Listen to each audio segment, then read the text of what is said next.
கரூர் மாவட்டம் குளித்தலை அருகே வாய்க்கால் கரையோரத்தில் தலையில்லாத ஆண் சடலம் கண்டெடுக்கப்பட்டுள்ளது. இதுகுறித்த கூடுதல் விவரங்களோடு இணைகிறார் எமது செய்தியாளர் சதீஷ். சதீஷ், வணக்கம். அந்த ஆண் சடலம் யாருடையது என்று கண்டுபிடிக்கப்பட்டதா? அவர் எப்பொழுது கொலை செய்யப்பட்டார்? அங்கு சுற்றுப்புற பகுதிகளில் ஏதேனும் சிசிடிவி காட்சி இருக்கிறதா? போலீசார் எப்படி விசாரணை மேற்கொள்கிறார்கள்?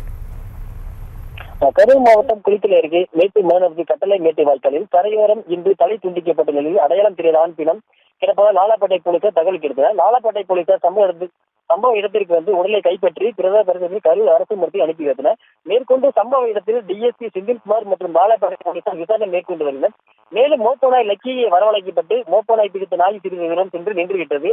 நாய் நின்ற இடத்தின் அருகே இரு வாய்க்கால்களில் இணைப்பதற்காக குமிழி சென்று வருகிறது. இதனால் குமிழியில் அவரை தலை வீசப்பட்டுள்ளதா என்பது குறித்து கண்டறிய முசிறி தீயணைப்புத்துறை வரவழைக்கப்பட்டனர். விசாரணை இருந்தவர் அரவக்குறிச்சியைச் சேர்ந்த பிரபல ரவுடி காளிதாஸ் 32 என்று அவர் மீது கரூர் மற்றும் வெளி மாவட்டங்களில் பல்வேறு குற்ற வழக்கு சம்பவங்கள் நிலுவையில் உள்ளதாகவும் கூறப்படுகிறது.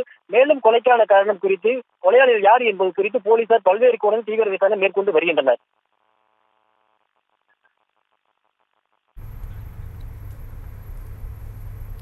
விவரங்களுக்கு நன்றி சதீஷ்.